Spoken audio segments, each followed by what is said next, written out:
Buenos días, hermanos. Mi nombre es Marilu Pestana y la prédica de hoy se llama ¿Tienes algo que agradecer en este año? Cada año en los Estados Unidos se celebra en el mes de noviembre un feriado muy importante, que es el Día de Acción de Gracias, o Thanksgiving. Podría parecer un típico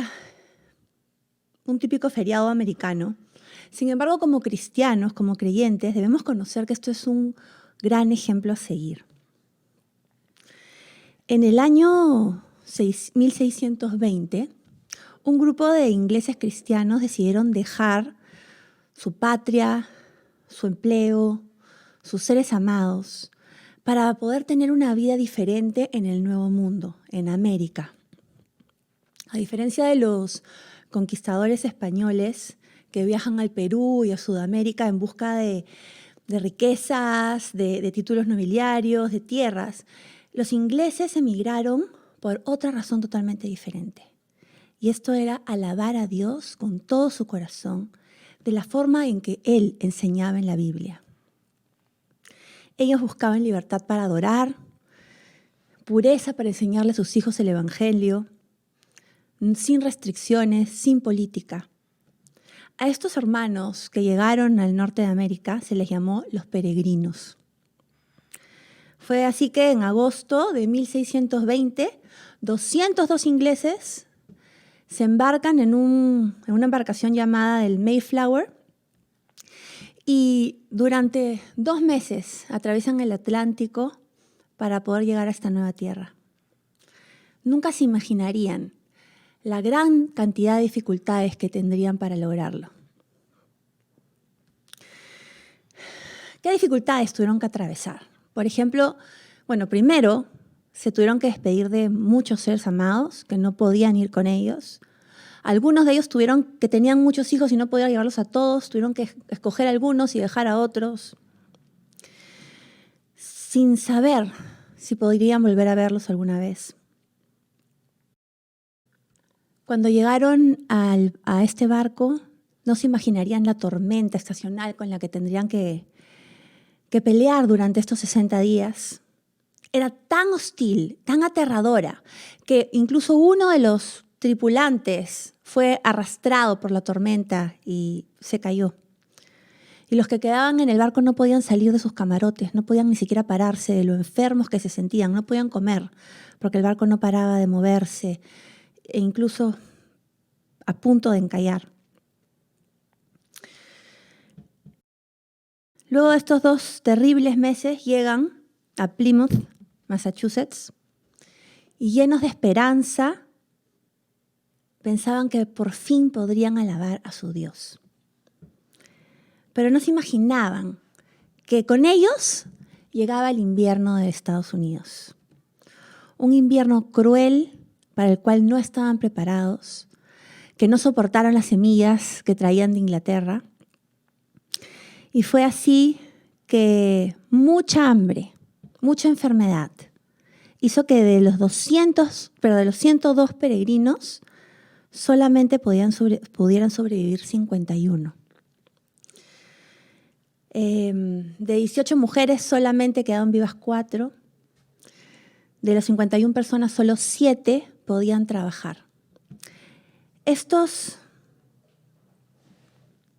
hombres realmente fueron unos héroes, porque sabían que la iban a pasar difícil. Nunca se imaginaron el grado de dificultad, pero sabían que tendrían que pasar muchas dificultades para poder lograr alabar de la forma que ellos querían, de la forma que Dios les había enseñado. Y así fue, pasaron el primer año y luego de este terrible invierno, Dios, que es bueno, permitió que conozcan a unos nativos que habían habitado la zona por miles de años. Y dentro de estos nativos había uno específicamente que había sido tomado por ingleses en algún otro momento, había aprendido inglés, y él les enseña a los peregrinos a cultivar las semillas nativas, a les enseña por dónde podían ir y pescar, les enseña que el pescado podía servir de fertilizante para las semillas, les enseña a curtir pieles. Y así esos peregrinos, los poquitos que quedaban, tuvieron una nueva esperanza de supervivencia. Y así llegamos a noviembre del siguiente año, de 1621, cuando ellos tienen su primera cosecha. Una cosecha abundante, ya sabían cazar, ya podían estar felices y orgullosos del fruto que había dado la tierra con el trabajo de sus manos. Y es así que ellos deciden darle gracias a Dios. Uno se imaginaría, hace un año habían perdido a la mitad de sus seres queridos con los que habían viajado. Hace un año no tenían que comer, hace un año morían de frío y de hambre. Podríamos pensar, ¿con qué fuerzas pueden un año después celebrar en esta tierra inhóspita y darle gracias a Dios? Pero estas ganas de agradecer demuestran el gran amor, el verdadero amor que estos peregrinos sentían por el Señor. Ellos invitan al jefe de la tribu, se llamaba Massasoit. Lo invitan y él, obviamente con otro tipo de cultura, llega a la invitación con 90 nativos a celebrar con ellos. Obviamente no vinieron con las manos vacías, vinieron llenos de venados y de pavos y de maíz y pudieron celebrar agradeciendo al Señor por esta cosecha durante 3 días. Lo más hermoso de toda esta historia es que estos nativos no conocían a Dios. Probablemente alababan a ídolos.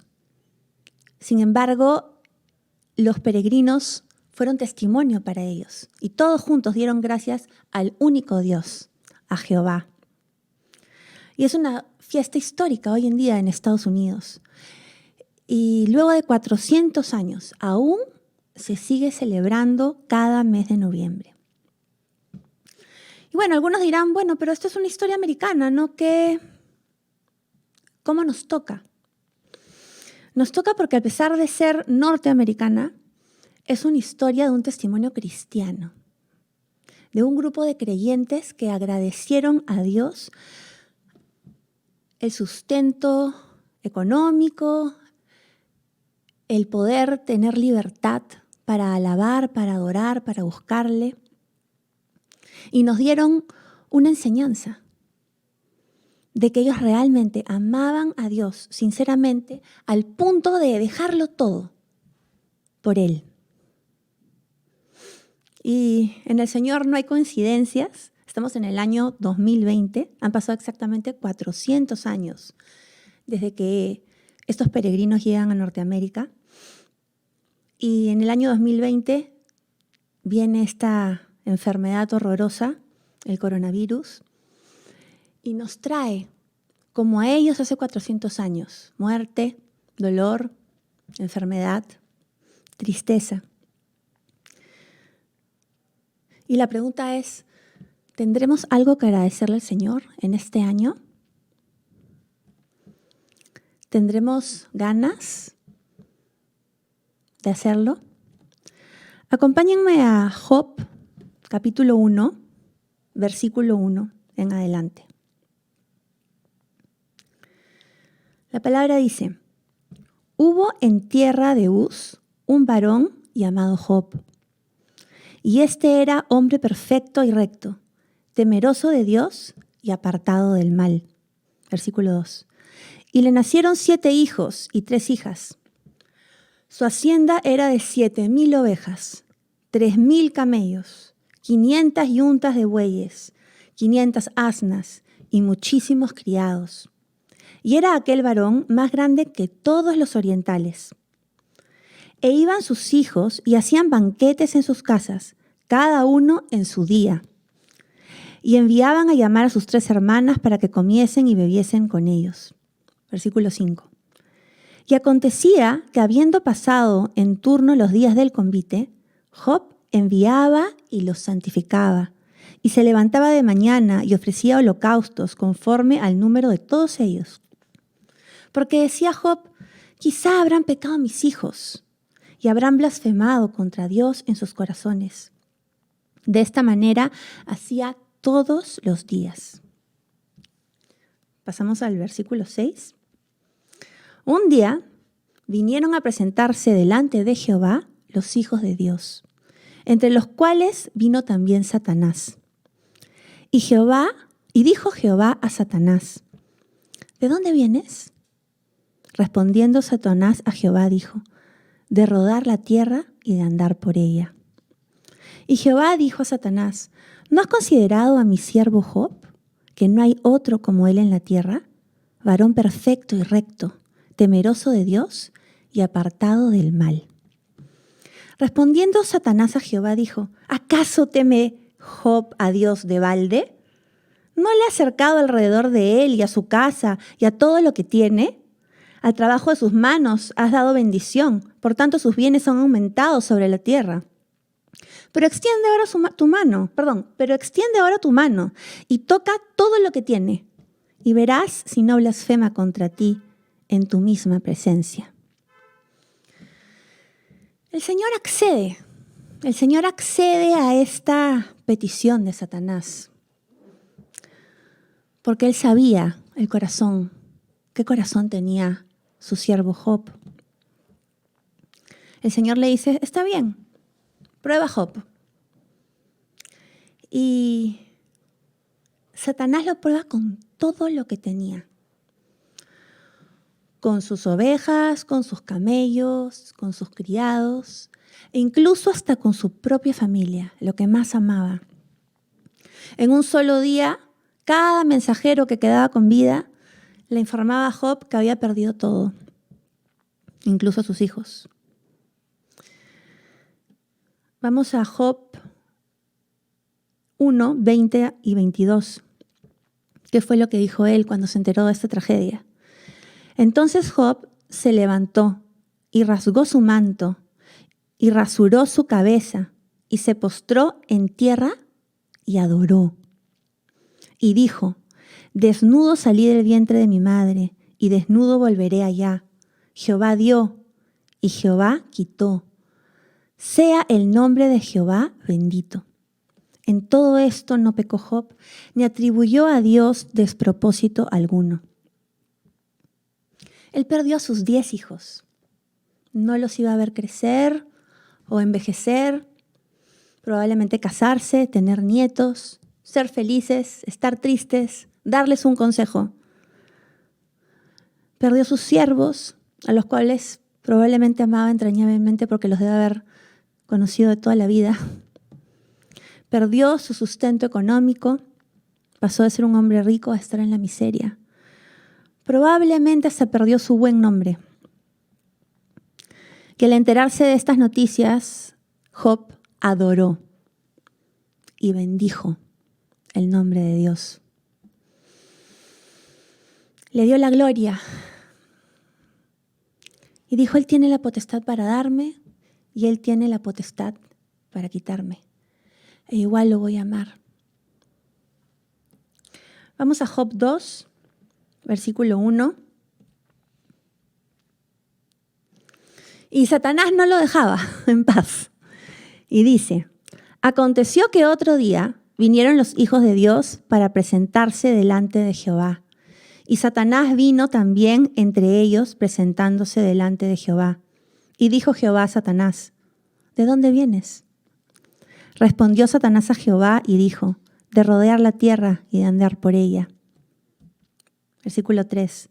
Y Jehová dijo a Satanás, ¿no has considerado a mi siervo Job, que no hay otro como él en la tierra, varón perfecto y recto, temeroso de Dios y apartado del mal, y que todavía retiene su integridad, aun cuando tú me incitaste contra él para que lo arruinara sin causa? Respondiendo Satanás, dijo a Jehová, piel por piel. Todo lo que el hombre tiene dará por su vida, pero extiende ahora tu mano y toca su hueso y su carne, y verás si no blasfema contra ti en tu misma presencia.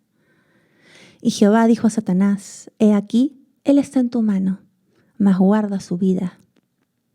Entonces salió Satanás de la presencia de Jehová e hirió a Job con una sarna maligna desde la planta del pie hasta la coronilla de la cabeza. Y tomaba Job un tiesto para rascarse con él y estaba sentado en medio de ceniza. Entonces le dijo su mujer: ¿aún retienes tu integridad?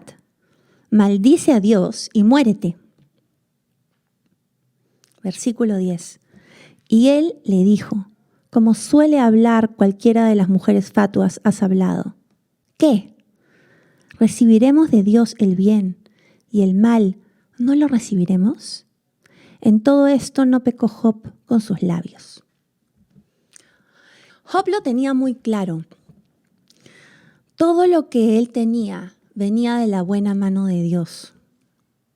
Y así como agradecía el bien que Dios le daba, él agradecía también y aceptaba los momentos de tristeza por los que podía pasar.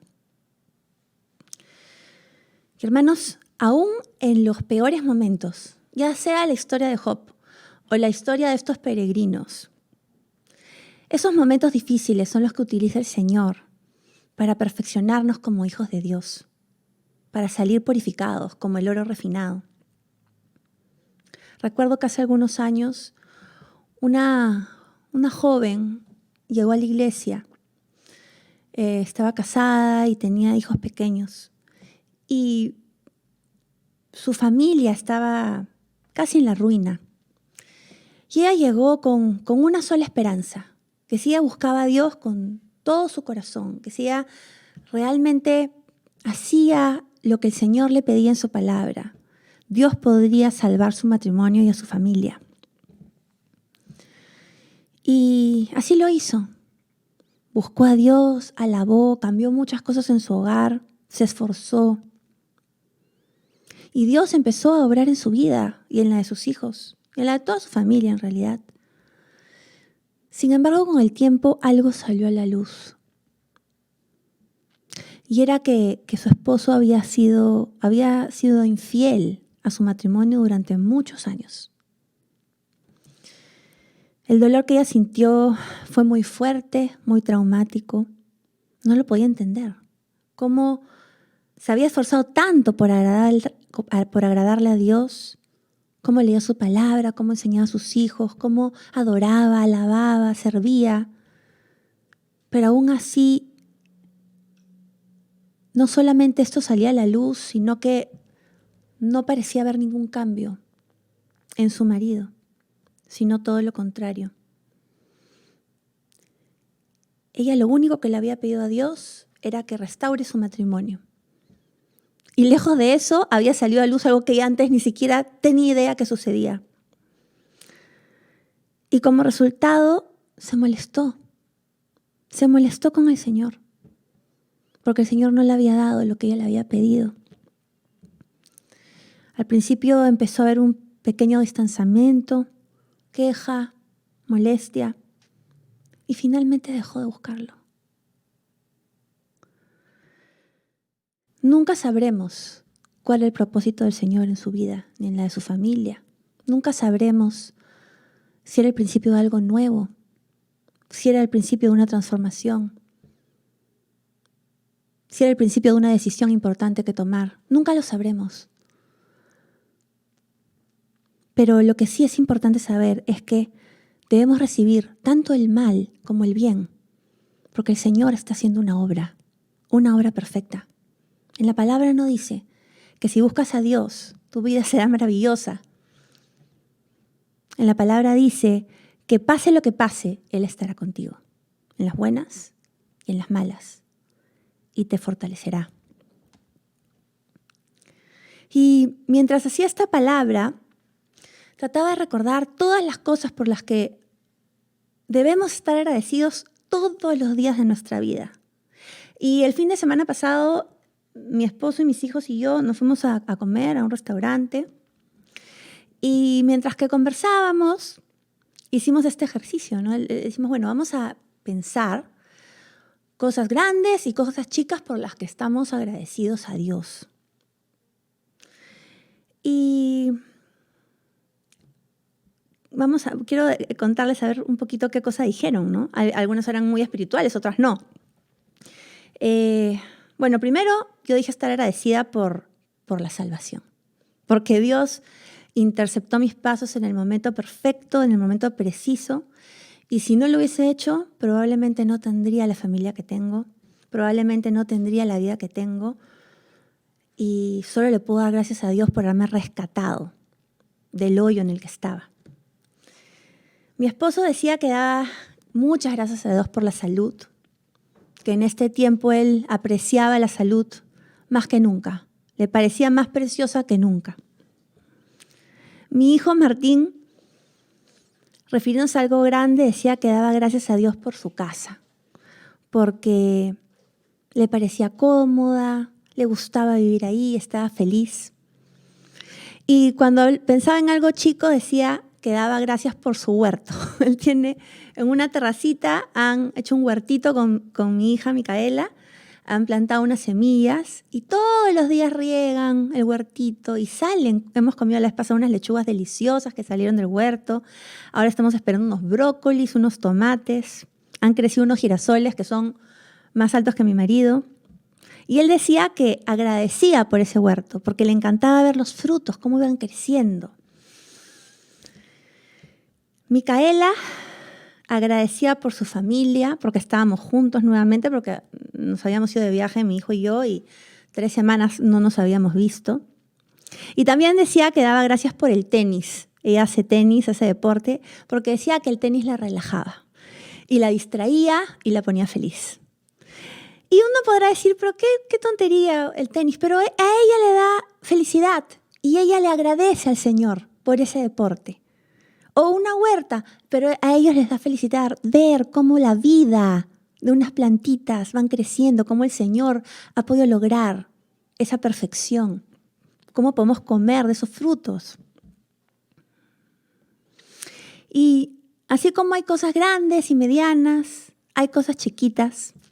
Y recuerdo que una hermana que está aquí me decía que ella daba siempre gracias a Dios por su cama, porque era cómoda, porque ella podía descansar y recargar sus fuerzas. Y daba gracias a Dios por el agua caliente, porque qué rico es bañarse en agua caliente, sobre todo en invierno. ¿Y qué tal si damos gracias a Dios por la libertad?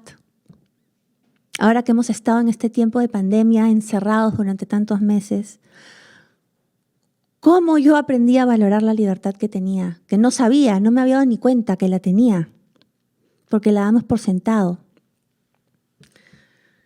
Libertad, hermanos, que no sabremos si tendremos siempre, sobre todo como hijos de Dios, porque sabemos que estamos en tiempos difíciles. Hoy tenemos libertad para llamar a lo bueno bueno y a lo malo malo. Somos criticados, pero aún tenemos esa libertad. Pero no sabemos por cuánto tiempo la tendremos sin ser acusados de intolerantes, sin ser acusados de tener un discurso de odio, sin ser acusados de discriminación.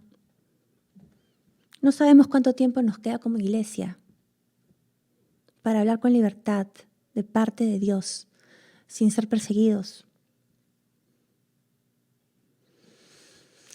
Hay tantas cosas por qué dar gracias, unas muy profundas, como la cruz,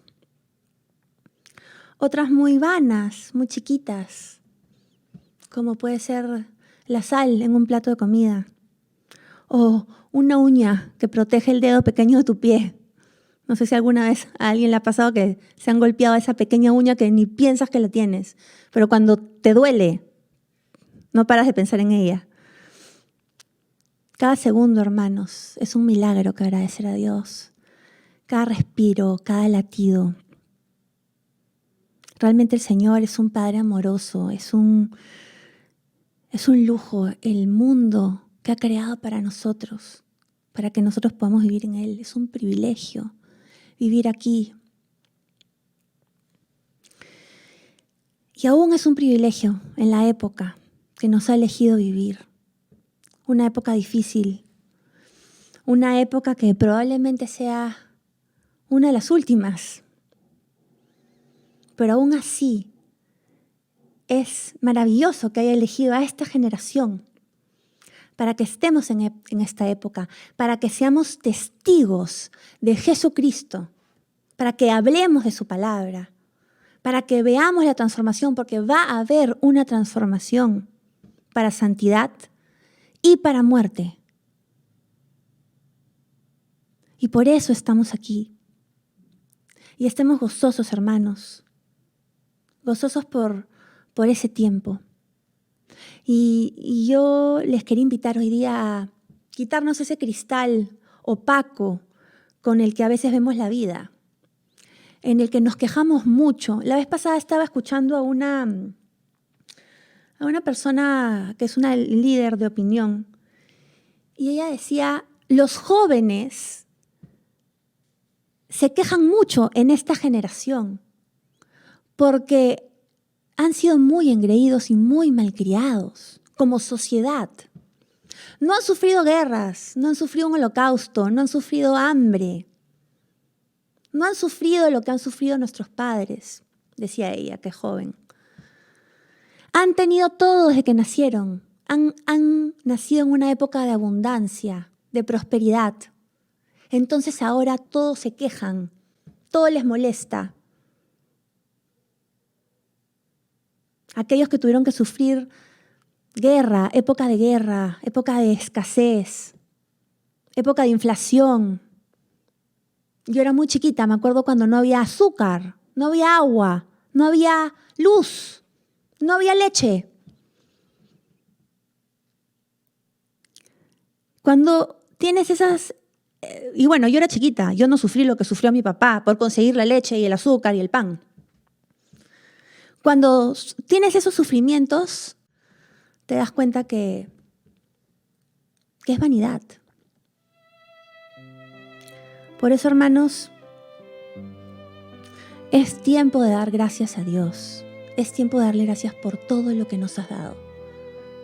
Por lo que nos ha dado y por lo que nos ha quitado. Sé que muchos de los que están escuchando esta palabra, en este tiempo de pandemia, han sufrido, han tenido dolor. Tal vez alguno no tiene trabajo, tal vez alguno ya no tiene la compañía de su ser amado, tal vez alguno está triste, preocupado, enfermo. Todo, hermano, todo lo que permite Dios va a purificarte y al final va a ser para bien y para gloria de su nombre. O sea que agradezcámosles a Dios por su buena mano, por su amor, y volteemos nuestro rostro a Él y seamos esos hijos agradecidos, como queremos los padres que sean nuestros hijos con nosotros, seamos nosotros también con nuestro amado Señor. Que Dios los bendiga.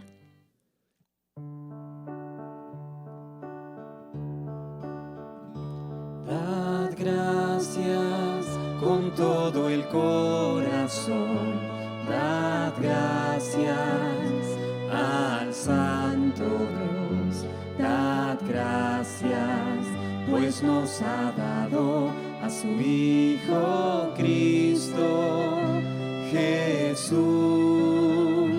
Dad gracias con todo el corazón, dad gracias al Santo Dios, dad gracias, pues nos ha dado a su Hijo Cristo Jesús.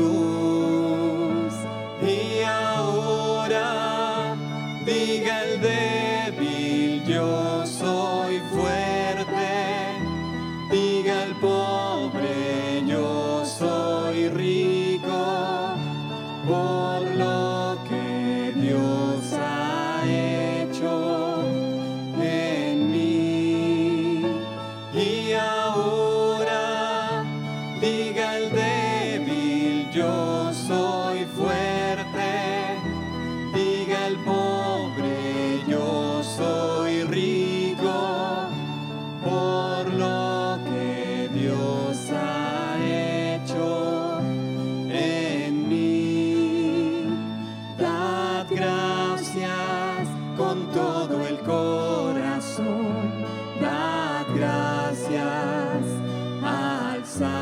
Dios, dad gracias, pues nos ha dado a su Hijo Cristo Jesús. Y ahora diga el débil, yo